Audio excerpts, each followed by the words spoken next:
irrational numbers. So there are so many concepts to prove in irrational numbers. For that all a theorem you should know. This theorem is very important. Let P be a prime number, and if P divides A square, then P divides A. That is a theorem. Okay, and that concept I will make you understand through the numbers. If P is equal to 2 and in any number, we have to take any prime number, and A, let us take A as 6. Okay, any number you can try. If A is equal to 6, you know that A square is equal to 36. So the theorem says like this: if 36 is divisible by 2, that means if it gives the remainder 0, then 6 also will be divisible by 2. Is it right? 36 by 2. Yes, 36 divided by 2. 18 is the quotient and 0 is the remainder. And 6 divided by 2. 3 is the quotient and 0 is the remainder. So, 36 is completely divisible by 2 and 6 is completely divisible by 2. That means when A square is divisible by a prime number, then A will also be divisible by the same prime number. That is the concept we want to prove. Okay, according to the concept of, according to the theorem of fundamental theorem of arithmetic, we know that any composite number can be written as the product of prime numbers. Right? Any composite number can be written as a product of prime number. So let us take A as the product of P1, P2, P3, etc. to Pn.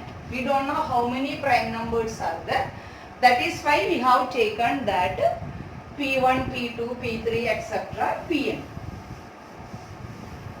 This necessarily not be distinct prime numbers. Okay, it can be same also. Either P1, this all may be 2 into 2 into 2 like that, or 3 into 3 into 3 like that. It is not necessarily, it should be distinct numbers. Okay, so then what is A square? If A is P1, P2, P3, etc.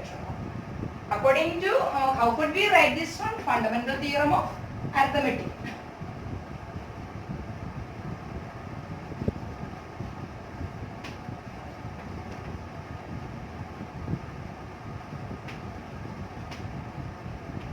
What does it say? Any composite number can be written as a product of prime numbers. So what is A square? P1 into P2 into P3 etc. Pn, right? Into P1 into P2 into P3 etc. Pn, right? Okay. Actually it can be written as P1 square, P2 square, P3 square, etc. Pn square I can write, but I am not writing like that because you will be more confused by seeing that one. I write in this way only: P1 into P1, P2 into P2, etc. Pn into Pn. Right. This is nothing but P1 square, P2 square, Pn square. So from this you can say that A square is divisible by P1, A square is divisible by P2, A square is divisible by Pn. Is there any doubt?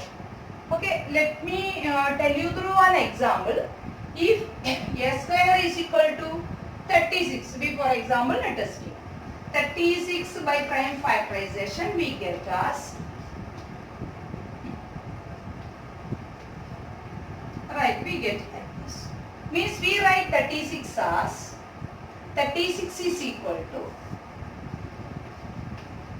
2 into 2 into 3 into 3, right? So just imagine that our A square is 36 and P1, P2, Pn are 2, 3, right? So here only P1 and P2, only two terms are there. That is before itself told, not necessarily be different numbers. Should not be distinct, not necessarily be distinct numbers. Here you see double time 2, double time 3.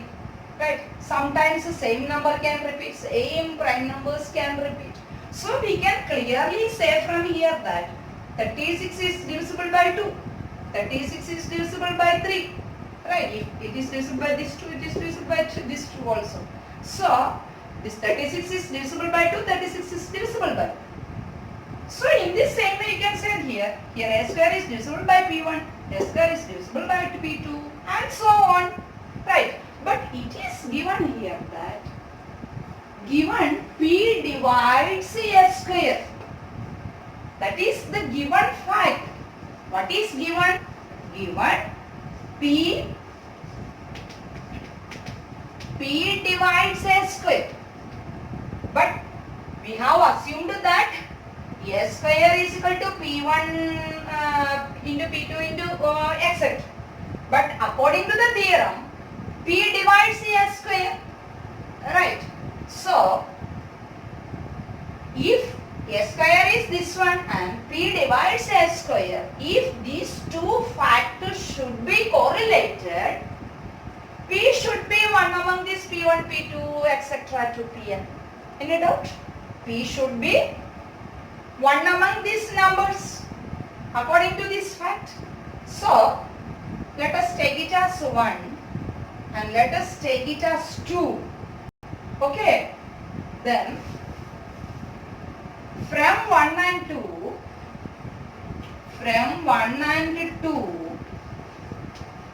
we can say that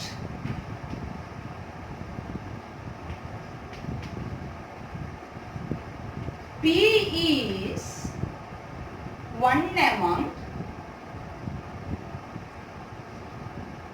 P1, P2, P3, etc.